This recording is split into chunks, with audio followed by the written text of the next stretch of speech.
Everywhere you look, the natural world displays with stunning patterns that can be described with mathematics.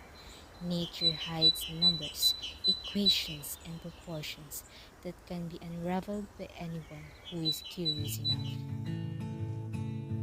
Fibonacci numbers appear in nature surprisingly. If you look at nature, there are numbers all around us. Just like this flower, it has numbers of petals. It may sound like random numbers, but they're all part of what is known Fibonacci sequence. There are some concepts of Fibonacci sequence. First is the bilateral symmetry.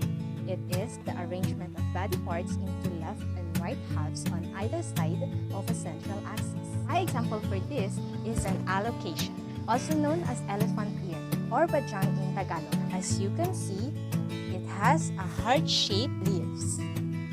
Each side of this plant is an identical mirror image of the other side. Once you draw an imaginary line in the middle, the left image will have an exact or similar image to the right.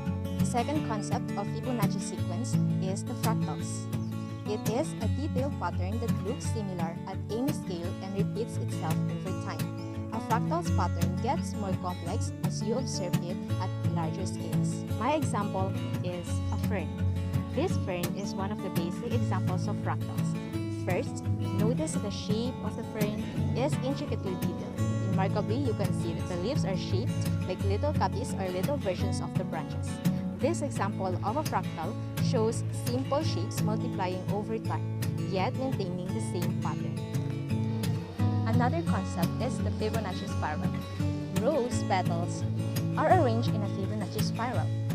A spiral is a curved pattern that focuses on a center point and a series of circular shapes and revolve around it. So, just like they said, mathematics is visible everywhere. We just need to look at the beauty in it.